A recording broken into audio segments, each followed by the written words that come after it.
Bismillahirrahmanirrahim. Assalamualaikum warahmatullahi wabarakatuh. Alhamdulillah wassalatu wassalam ala rasulillah wa ba'd. Ashabul fadilah, tuan imam kita dan tuan bilal kita, ahli jawatan kuasa Masjid Al-Bukhari yang berkat ini, seterusnya ibu bapa muslimin muslimat yang mengikuti kuliah sirah nabawiyah alaihi salatu wassalam kita ini setiap Jumaat minggu keempat, sama ada di dalam dewan solat ini kah atau yang mengikuti secara live ni setiap minggu. Mudah-mudahan dalam selamat berkat hendaknya. Dan syukurlah kita kepada Allah kerana masih lagi panjang umur kita. Dari 1441 Hijrah, sedar tak sedar sudah masuk 1442 Hijrah. Maknanya umur kita semakinlah bertambah, betul. Lalu apakah maksudnya bila umur kita semakin bertambah? Kata Allamatu Sya'rawi rahimahullah alaih, satu orang alim besar dalam bidang tafsir, meninggal dah pada tahun 1996 yang lalu.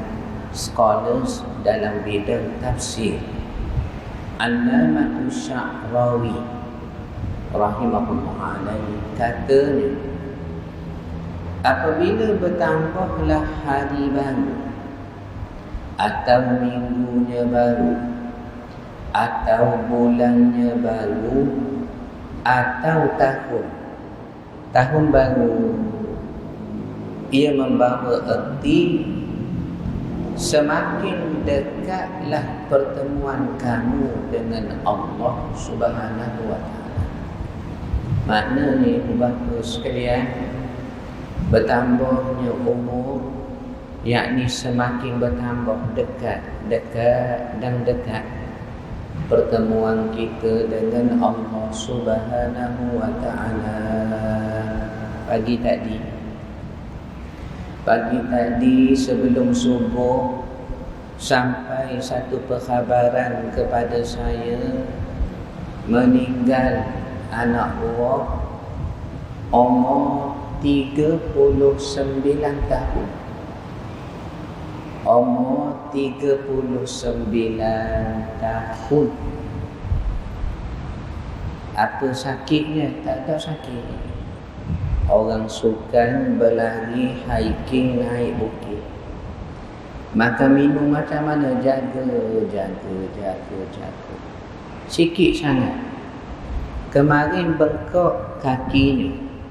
Bengkok, maka disangka bengkok.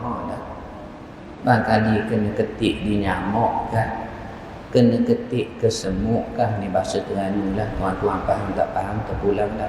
Ketik di nyamuk, ketik di semut, bengkok. Maka dibiarkan. Tengah malam lagi sesak nafas, meninggal 5 pagi tadi. Ni baru siap postmortem. Kata medical doctor,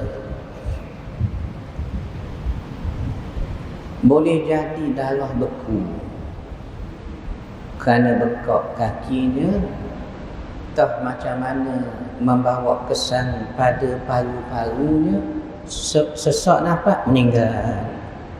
39 tahun. Awal tahun baru ni. Inilah ibu bapa sekalian. Inilah ibu bapa sekalian, benarlah kata Nabi, sungguhlah kematian itu cukuplah jadi pengajaranlah bagi kamu. Jadi pengajaran bagi kita semua. Tu yang kalau ikut saya nak balik terus ke kampung tadi. Tapi mengenangkan berjanji dengan tuan-tuan, dengan ibu bapa sekalian, ceramah Jumaat yang hari ini adalah ceramah khas. Ceramah khas berkenaan ma'al hijrah bersempena sambut merdeka pula. Maka kita selesaikan dulu janji kita, barulah mudah-mudahan Allah mudahkan semua hendaknya. Baik. Kalau kita baca dalam manaqib biografi Sayyidina Uthman, ni menantu Nabi. Nabi kahwinkan puteri baginda dengan Uthman seramai 2 orang. 2 orang. Nak menunjukkan apa? Istimewanya Uthman dalam sanubari Rasulullah SAW, sehingga 2 oranglah anaknya Sayyidina Uthman, anaknya baginda, dikahwinkan dengan Uthman itu. Pertama, Ruqayyah sempat hijrah dengan suaminya Uthman ke Habasyah. Ketika umur Nabi 46 tahun, walaupun Nabi tak ikut serta, wafat Ruqayyah. Sempat hijrah dengan Uthman, wafat. Berkahwin pula Uthman dengan adik Ruqayyah, iaitulah Ummu Kalthum. Dan wafat juga Ummu Kalthum pada 8 hijrah kah atau 9 hijrah kah, tidak disepakati oleh Ahlus Sirah. Oleh Ahlus Scholars dalam bidang sirah tidak sepakat sama ada 8 hijrah atau 9 hijrah. Lalu Uthman ini yang kita nak cakap tentangnya ini, katanya Ahlul Manaqib biografinya mencatatkan setiap kali masuk waktu maghrib, Uthman dilihat oleh sahabat menangis. Menangis, ibu bapa sekalian, menangis. Maka ditanya sahabat, apalah sebabnya engkau menangis, wahai Amirul Mukminin? Maka Uthman jawab, ni yang nak ambil pedoman ni, ni yang nak ambil panduan ni. Apa dijawab Uthman? Ada pun sebab aku menangis ini dengan sebab masuk maghrib, tak lain tak bukan kerana telah bertambah umurku, sedang masih kurang amalku. Cuba dengar tu ibu bapa sekalian, termasuk yang live ni, yang tengok kita setiap Jumaat minggu keempat ni. Hari ni ceramah khas ni, ramai yang tengok secara live, tak kurang 3 juta orang agak saya ya. Tuan baik. Bertambah umurku tetapi masih kurang amalku. Rupanya dalam sistem perkiraan orang-orang Islam dan Yahudi, Islam dan Yahudi, mereka mengira berubahnya hari setiap hari ialah setiap kali masuknya maghrib. Masuk maghrib Simun first Ramadan. Masuk maghrib hari baru. Maghrib malam tadi sudah Jumaat. Maghrib malam ini sudah masuk hari Sabtu, hari Ashura. Yang kita diminta untuk sangat puasa 10 Muharram itu, yang sudah kita maklum fadilah dan kelebihannya. Makna limit dia, peranggang dia ialah maghrib. Itu Uthman masuk maghrib menangis. Ditanya orang kenapa menangis, jawabnya telah bertambah umur, sedang masih kurang amal. Ini semua kita patut catat, bawa ingatan. Bertambah umur, apakah amal bertambah juga? Apakah istighfar pun bertambah juga? Baik. Dan kenapa ya ibu bapa sekalian? Setiap kali tibanya bulan Muharram macam sekarang, kita akan selalu dengar ceramah ma'al hijrah. Kenapa? Bukankah Nabi kita tidak berhijrah dalam bulan ini? Tidak. Nabi tidaklah berhijrah dalam bulan Muharram ini. Jemaah surau Masjid Al-Bukhari ini sudah sedia maklum dah. Kuliah sirah itu setiap Jumaat minggu keempat ni sudah masuk hampir 2 tahun dah. Sudah sampai umur Nabi peperangan Uhud dah 55 tahun dah. Maaf saya, 56 tahun dah. Kita dah sebut tentang hijrah. Hijrah tak berlaku bulan Muharram. Sebaliknya Nabi berhijrah dalam bulan Rabiul Awal. 1 Rabiul Awal berkebetulan jatuh hari Isnin, waktunya tengah malam. Tetapi kenapalah ya, setiap kali masuk Muharram macam sekarang, masjid kita ini kah, forum perdana kah, dalam surat, dalam TV, dalam radio kah, akan berceramah tentang hijrah Nabi. Setengah perumahan kita, perumahan saya dan perumahan tuan-tuan, cuba tengok, disambut jemaah hijrah. Apa dibuat oleh komuniti kampung, belia Pak B, NGO. Dipakainya baju Melayu, satu suit tu, orang Terengganu panggil sesup, satu pasang cukup, dengan kain saping molek, pakai sokok sendeng sikit ke kanan begini. Kata guru saya, kalau orang pakai sokok ni luar sikit lah cerita ilmu tambahan. Kata guru saya, betul ke tidak dah.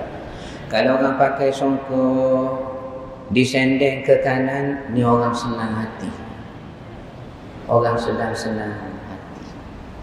Tapi kalau disendeng ke kiri macam saya ni, ni orang dalam susah, tak tahulah betul ke tidak. Pakai baju Melayu sepasang, samping songkok. Apa dibuat? Berharap. Tuan-tuan ni pegang spanduk berharap sempena ma'al hijrah. Dari mana? Dari Bami, dari masjid Yayasan Masjid Bukhari ini, sampai ke Sungai Buloh tu berharap agak saya. Kenapa? Apa kaitnya hijrah dengan Muharram? Kata Ibn Hajar, ni satu riwayat lah, kita akan nukilkan beberapa riwayat. Kata Ibn Hajar, walaupun Nabi tidak berhijrah dalam bulan Muharram ini, sebaliknya bulan Rabiul Awal, tetapi semangat nak hijrah sudah pun ada sejak bulan Muharram. Ni kata satu riwayat dinukilkan oleh Ibn Hajar. Tetapi kita yang belajar sirah ni, saya pun belajar, ibu bapa pun belajar, yang kita dah sebut dah riwayatnya, apa dia? Ada riwayat lain kata bukan bulan Muharram semangat nak hijrah tu ada, awal lagi. Bila? Bulan Zulqa'dah. Zulqa'dah lebih awal lagi daripadanya bulan Muharram. Zulqa'dah, Zulhijjah, masuk tahun baru, Muharram, Safar, Rabiul Awal, barulah hijrah betul Nabi itu. Riwayat ini dikemukakan dalam banyak kitab-kitab sirah, banyak, sama ada klasik kan, seperti Sirah Nabawiyah Ibn Hisham dan lainnya. Begitu juga Sirah Nabawiyah moden. Moden ni banyak lah, seperti yang dijadikan asas pengajian sirah kita di masjid kita yang berkat ini, tak lain tak bukan kitab Ar-Rahiqul Makhtum itu, Sil Nektar, yang ditulis pada tahun 79 itu. Apa katanya? Suatu hari Abu Bakar mari bertemu Nabi bawa 2 ekor unta. Mari bawa 2 ekor unta. Ialah manalah tahu Nabi setuju nak hijrah, unta sudah siap. Bila dihelek Abu Bakar bawa unta bertemu dengan Nabi, maka Abu Bakar kata, ya Rasulullah, marilah kita hijrah. Jawabnya Nabi kita sallallahu alaihi wasallam, tunggu. Soalnya Abu Bakar jawab, apakah engkau masih menunggu perintah Allah suruh tinggal ke Mekah? Apa maksud Abu Bakar? Sebab sahabat-sahabat lain sudah tak ada dah di Mekah. Ibarat kata kalau bercakap sama kita dengan Nabi, kita tak bercakap lah begitu. Sesama kita. Hatta Nabi pun kita tak panggil namanya sahaja. Melainkan Allah menyebut, ya ayyuhan Nabi, wahai Nabi. Apakah lagi kita nak bercakap dengan Nabi dengan memanggil namanya sahaja?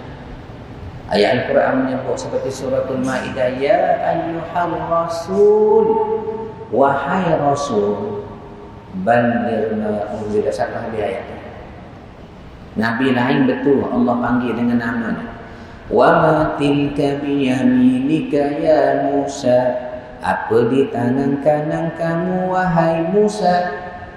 Dalam surah Maryam, ya Zakaria, oh Zakaria, inna nubashiruka bighulamin ismuhu Yahya lam naj'al lahu min qablu samiyya. Kami nak beri kabar gembira kepada engkau akan dapat anak. Tak payah scan, tak payah tunggu jantinanya. Aku beritahu terus jantinanya, bighulam, anak ni lelaki. Tak payah pening fikir bincang nama apa, aku namakan terus. Bighulamin ismuhu Yahya, lelaki namanya Yahya. Lam naj'al lahu min qablu samiyya, tidak pernah ada satu orang lagi atas dunia ni nama sepertinya Yahya. Nabi Zakaria dipanggil namanya, ya Zakaria. Musa dipanggil namanya, wa ma tilka biyaminika ya Musa. Ada dalam Al-Quran kita 30 juzuk itu, 114 surah itu, yang 113-nya tulis Bismillah, hanya satu saja tak ada Bismillah, itulah juzuk ke-10 dan ke-11 surah Taubah, atau nama lain baginya surah Bara'ah. Jumlah yang dikhilafkan oleh ulama rasam, ulama Quran, berapa jumlah seluruh ayat Quran. Pendapat yang paling masyhur ialah 6,236 ayat Quran. 6236 ni jangan tikam nombor ni nombor jumlah ayat Quran. Baik. Ada tuan-tuan baca Quran Allah panggil ya Muhammad, tak ada. Tak ada. Apa dipanggil Allah kepada Nabi? Ya ayyuhan Nabi, wahai Nabi. Ya ayyuhan Rasul, wahai Rasul. Tu yang kita ni tuan-tuan ni. Hari Jumaat, terlebih lagi lah hari Jumaat seperti sekarang, Sayyidul Ayyam, penghulu sekalian hari. Perbanyakkanlah berselawat kepada penghulu sekalian Nabi. Kenapa? Jalla man salla alaihi. Allah Azza wa Jalla sendiri berselawat pada Nabi. Allah sendiri selawat kepada Nabi. Dah kita ni apalah saya.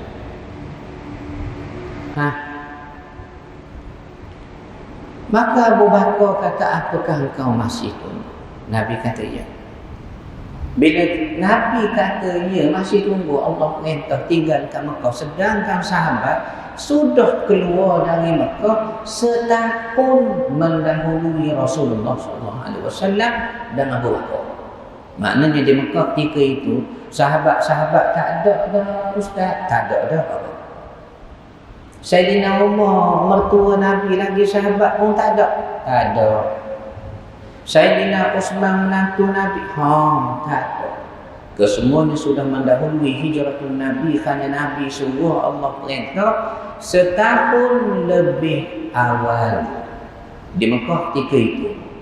Yang ada hanyalah selain daripada Nabi dengan Abu Bakar, adalah beberapa tawanan yang tak boleh keluar, tak ada daya nak tinggal Mekah, dikurung, diazab.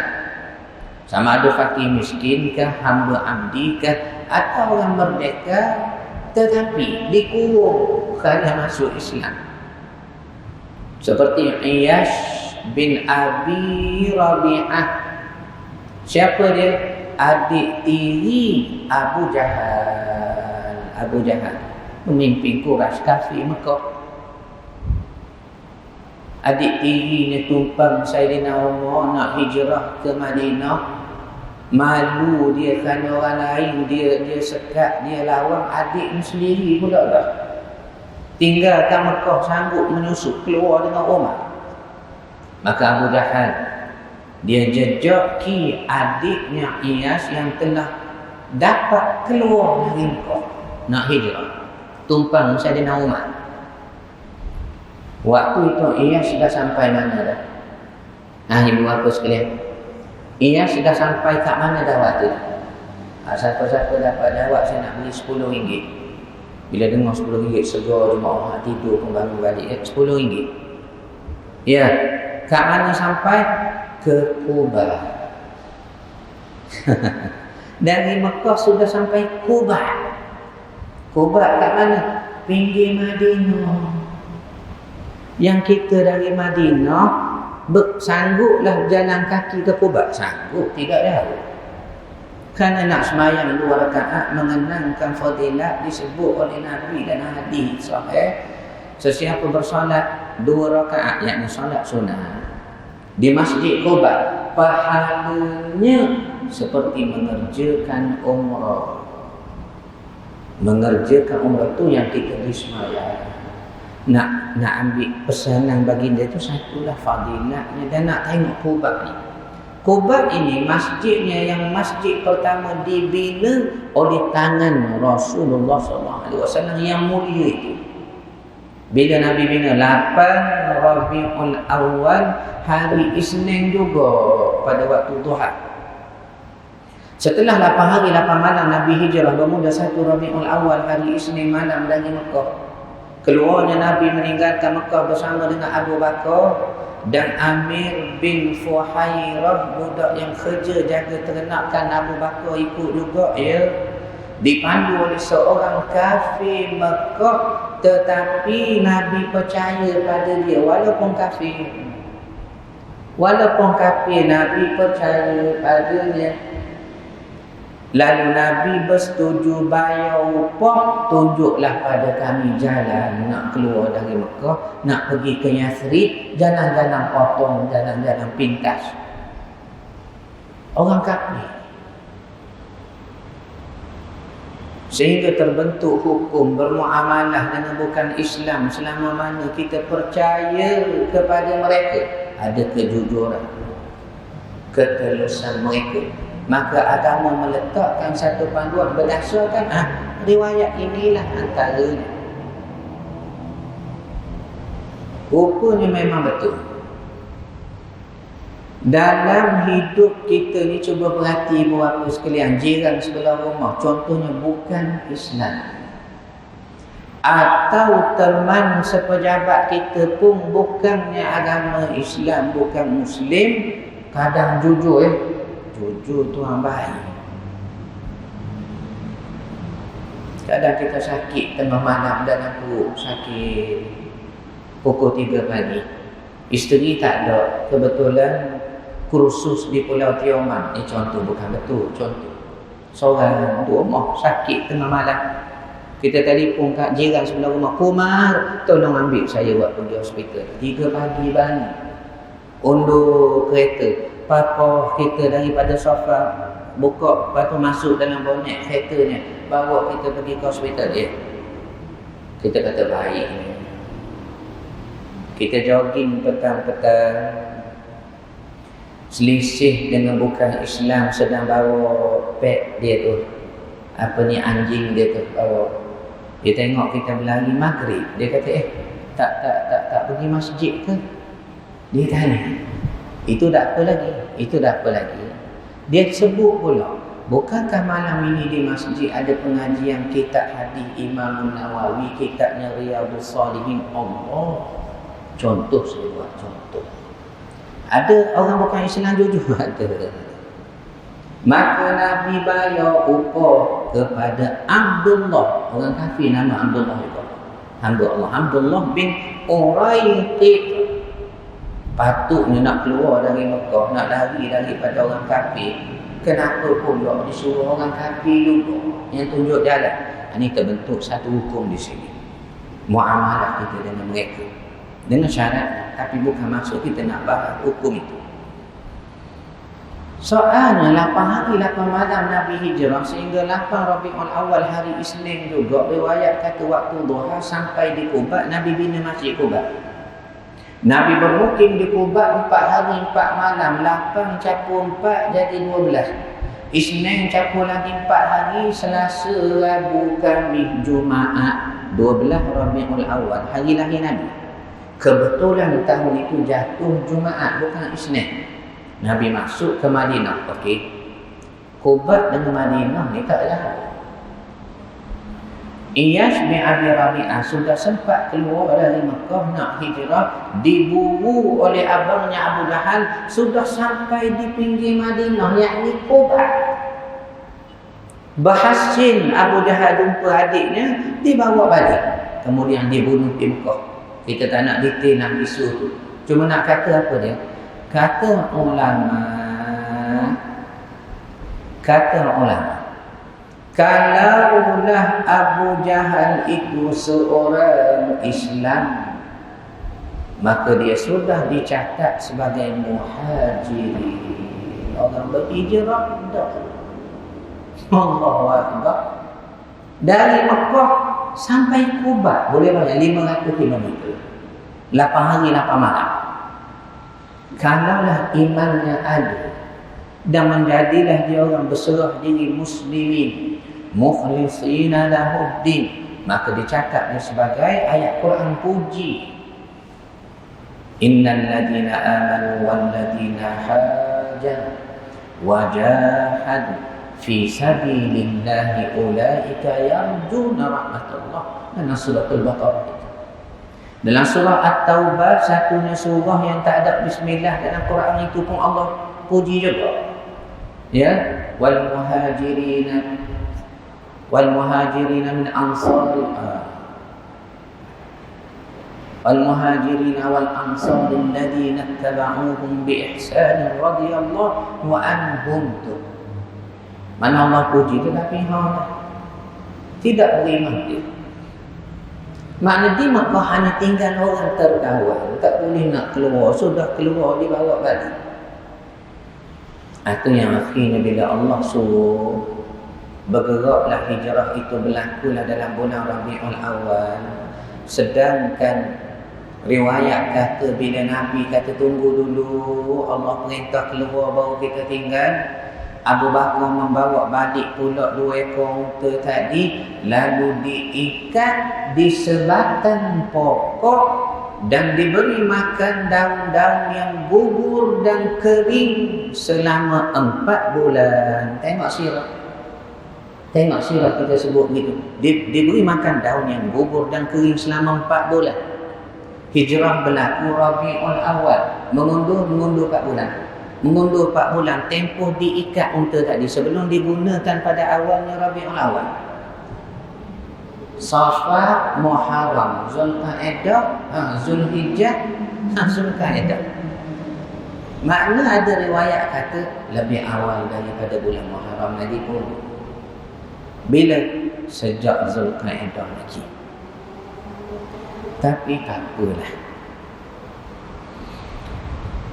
Kenapa Madinah? Itu soalnya. Itu soalnya buat tu sekalian. Kenapalah ke Madinah? Hari ni ceramah kita ni Tak akan habis tuan, tak akan habis. Panjang sirah ni.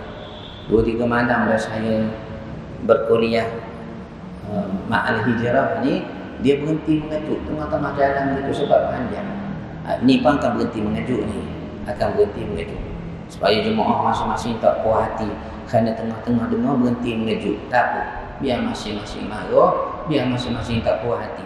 Dengan harapan nak sambung lagi setiap minggu keempat ya. Setiap minggu keempat sirah itu. Kenapa Madinah?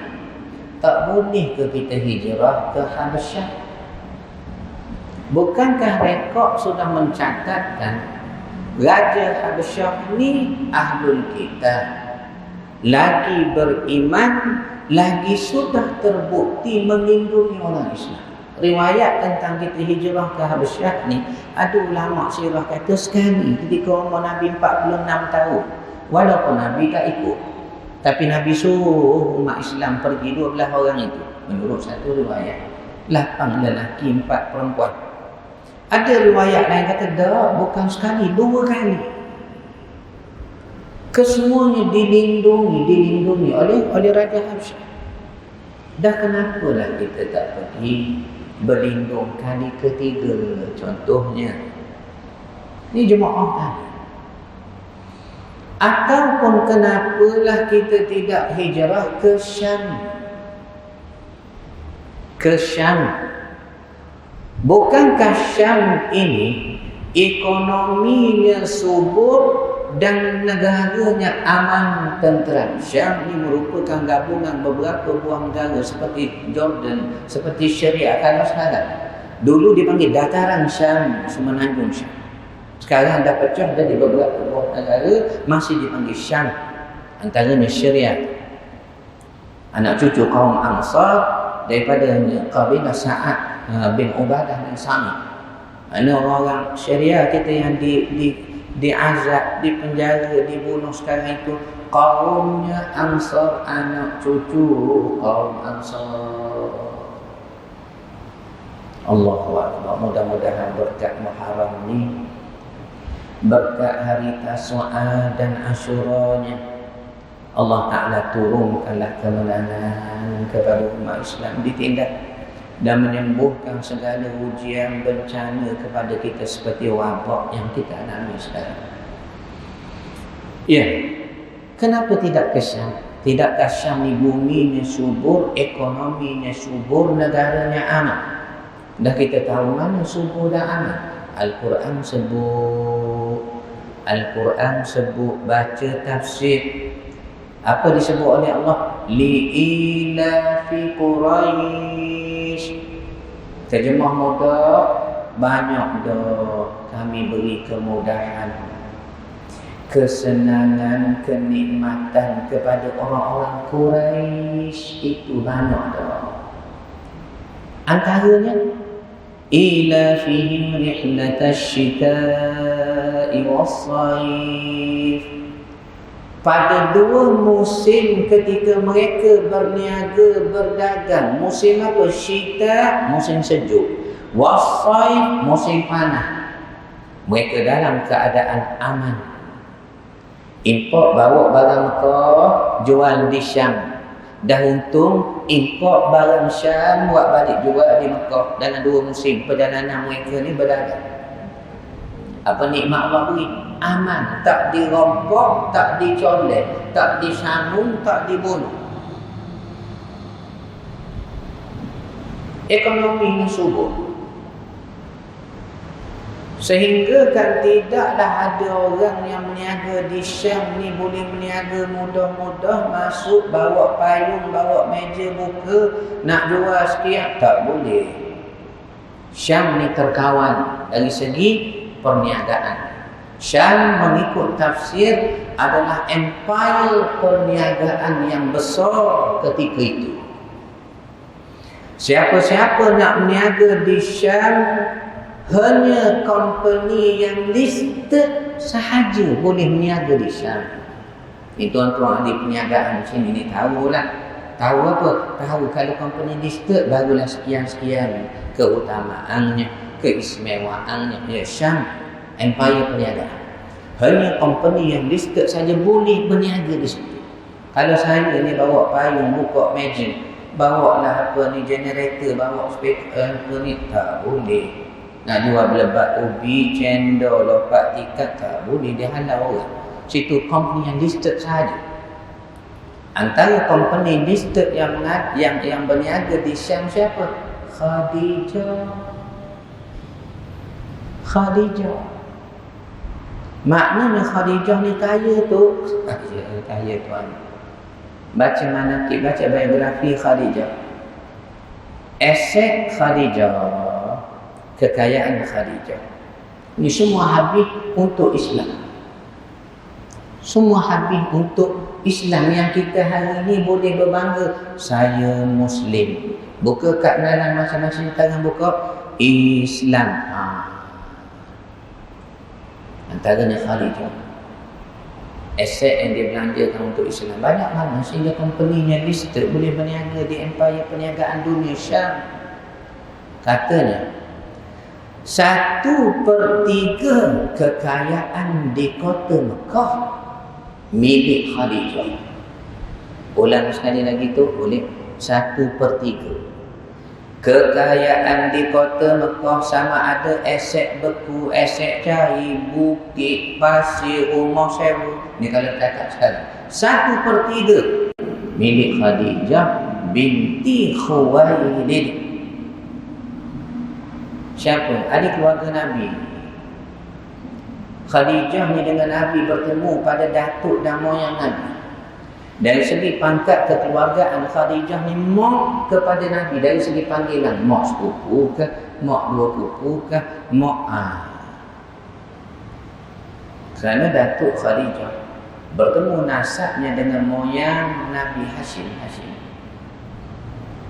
Khadijah kekayaannya sehingga melayakkan ia dilistatkan company untuk berniaga di Syam. Tidakkah Syam subur, aman, ekonominya baik? Tapi Allah tak kata tinggal Mekah pergi Syam, tinggal Mekah pergilah ke Yaman misalnya, atau pergilah ke Habsyah. Mudah kira-kira raja ni pun dah kenal ada orang Islam. Tidak Tuhan. Inilah buktinya katanya Safiyur Rahman Al-Mubarakfuri, pengarang kitab kita ini, meninggal pada tahun 2015 yang lalu di kota suci Madinatul Munawwarah. Orang benua India, ulama besar India, tetapi wafat meninggalnya di Madinah, dimakamkan di kota Nabi SAW itu, yang mengarang sirah itu. Apa kata Al-Mubarakfuri? Inilah menunjukkan bahawa hijrah ni Allah yang perintah. Sebab tu Allah pilih kat mana nak pergi. Kalau ikut logik kita boleh rancang pergi Syam. Ikut logik kita, yang fikiran kita ni, akal kita ni panjang sejengkal, lebar tak sampai sejengkal, kita fikir molek sangat dah. Tidak. Allah kata Yathrib, nama-nama bagi Madinah Yathrib, maka pergi ke Yathrib. Nabi menangis tuan ya, keluar dari Mekah malam itu 1 Rabiul Awal, Isnin tengah malam menangis. Kenapa menangis? Kenapa riwayat kata Nabi menangis esok-esok tinggalkan Mekah? Masuk dah waktu itu. Sebab tu saya kata dah tadi kan, kita nak berhenti mengejut dan tergantung ya, sampailah hajat tuan-tuan, berhenti mengejut dan tergantung. Dengan harapan kita sambung lagi insya-Allah. Aku qauli hadza wa astaghfirullah li wa lakum. Wassalamualaikum warahmatullahi wabarakatuh. Selamatlah menyambut tahun baru Hijrah. Kullu 'am wa antum bi khair. Dan juga selamatlah kita beramal antara nak puasa Asyura. Kita nak beri makan orang dalam awal Muharram. Kata ulama antara hari yang baik terbaik ada pada 3 bulan. Pertama, awalnya 10 hari Muharram. Kedua, akhirnya 10 hari Ramadan. Ketiga, awalnya 10 hari bulan Zulhijjah yang kita beri makan, puasa, udhiyah, sembelih binatang dan sebagainya pada hari termasuk puasa Arafah ini. Mudah-mudahan Allah terima amal kita. Wallahu ta'ala